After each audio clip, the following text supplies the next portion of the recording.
a message I want to leave to all indie hoppers is that I okay, I did think about this.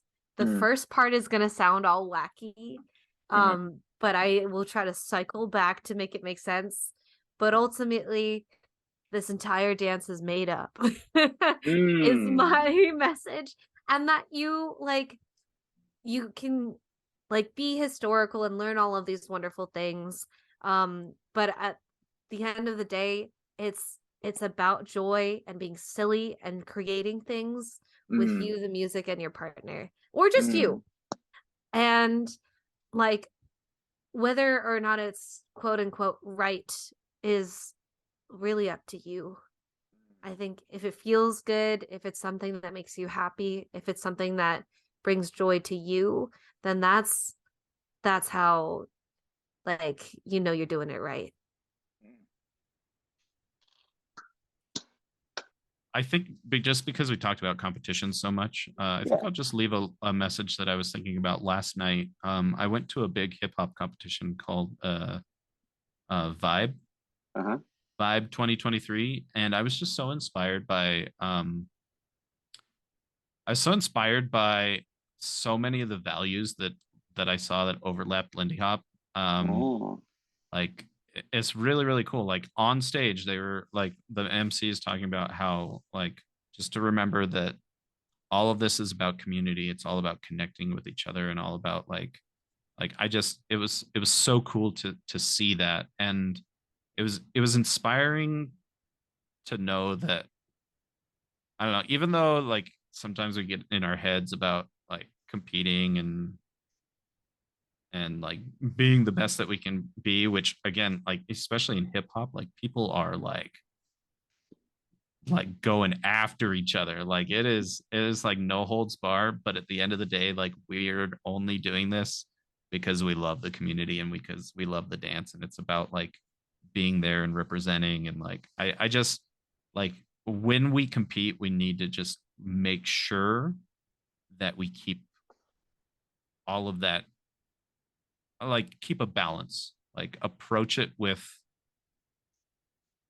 a love for the community and a love for the dance before uh before anything else. Like Yeah. yeah, it's cool that we want to throw down and that we want to win and we want to do all that, but like if we get too caught up in that, I think the competing stops being, I don't know, it's not what the dance is about, at least for me, and it can be about different things for different people, but I don't know.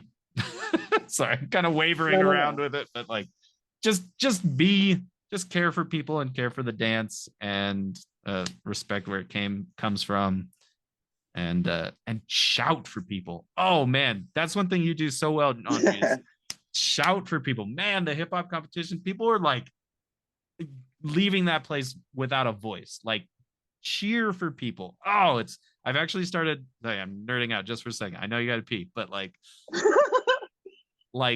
we've actually Laura and I have started to tell our newbie dancers like, hey, if you're on the dance floor on the side of the dance floor and you're watching, feel free to watch and hang out, but like acknowledge somebody and be like, yeah, I get it. Like, and it like I actually saw a newbie dancer do that the other day, and I was like, yes, we need more of that. We need more like Yeah. just support all around, even on the social dance floor. Dude, But I fucking love that. No, that's prime right there. You are speaking my language. I think the biggest thing that I can say is be a community builder. Like Lindy Hop is local. Lindy Hop has always been local. You know, the origins of this dance form is in a tight-knit community with the beating heart in the ballrooms of Harlem, New York City, at the Savoy and the Alhambra and all these different places. Be a community builder. That can look like doing something like I'm doing, organizing an event for people to come to. If you're not ready for that, you can do something like committing to bringing one friend a month to a dance and helping to grow the scene that way, or committing to dance with 3 or 4 new dancers every night and not just dancing with them, talking to them, getting to know them. Be a Hmm. community builder. That is the beating heart and the lungs of the swing scene. And if you invest in that, the dancing around you will get better too. I would say, and like relish in the joy of the dance. At the end of the day, it is just a dance, and we are so lucky to get to do something that brings us so much joy. And focus on that. And I would also say that, you know, continue to be the best person you can be and spread that throughout the community. And, you know, talk about the important things that there are to talk about. Because if you talk about it with one person and they maybe talk about it with somebody else, that's more than it was before. And, you know, raise the people up, you know, the people that you know and the people that you don't know. And the more we raise, the more people we get to dance with, the more people we get to be friends with. And just really keep the sacred part of this, and whatever it is, it's special for everybody. Keep that sacred and keep doing that. And this will thrive. So that's what I have to say. Nice. Mic drop. Mic drop. Well, my message has to do a little bit with awareness and just do your homework, people. Just do your homework. This is not our dance. We are very lucky to be a part of this dance. There has been a lot of awareness and a lot of conversations and a lot of mindfulness now, and bringing a lot of people in the community who truly need to be in the community from the roots, people with knowledge, people with values, and people with experience that have such a more well-rounded opinion and can speak about this dance and start bringing it to the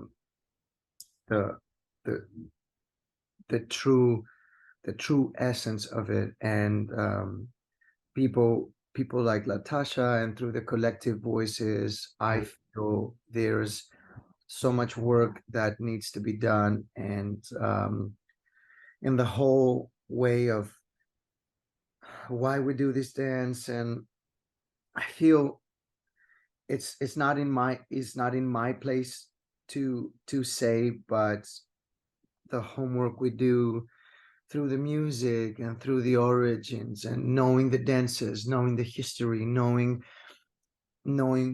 what that thing came from and where did it start and why did it start, and it's not stay as shallow as the Gap commercial or whatever. A lot of people, whatever new people who come into the community, think that thing came from. And I'm not marketing myself as an instructor. I believe I am a good dancer and I have things to share, but it's not for me to say. The part that I'm gonna do is trying to share as many of these things that I know. But as a teacher, you have the responsibility, because the new people and the students are learning from you, so they are going to learn from whatever you tell them. So it's my duty to send them to the right resources, so they know that I'm just an outlet, but they're going to learn and get all this information from the roots.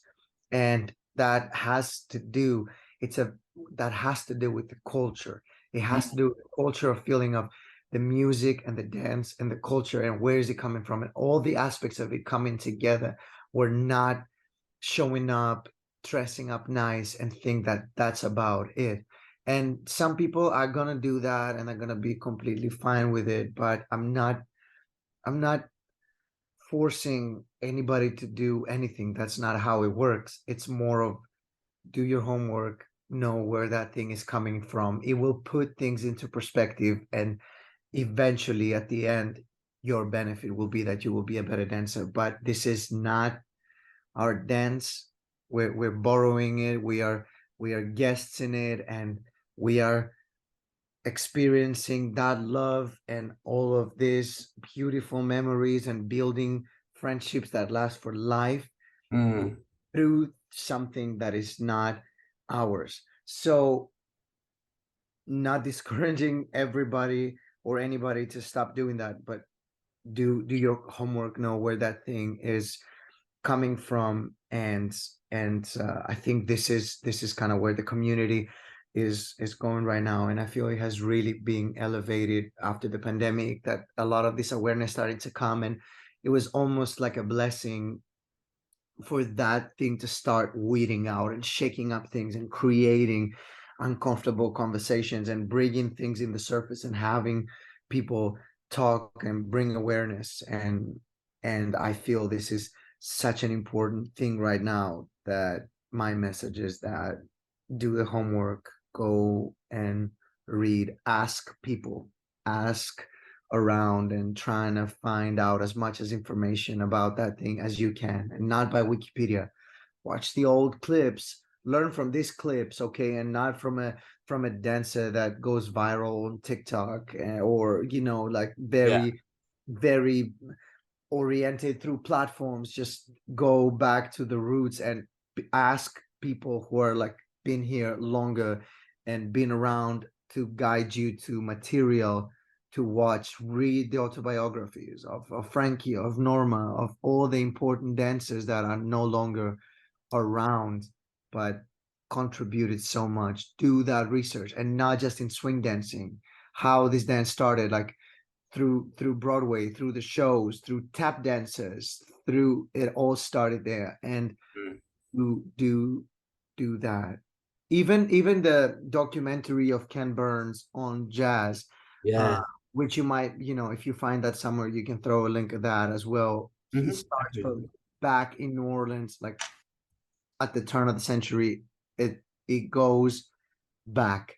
It's a jazz documentary, but dance has a very big chunk of time in the second and third episode with like Duke and big bands, and like, so I think the part from the beginning, even before Louis Armstrong, with Buddy Bolden in New Orleans, up until like after the war, where we have like bebop and the whole thing is being shaken again. This is a very important thing, that swing dancing and Lindy Hop and the big bands and the popular music of the time is really thoroughly covered there.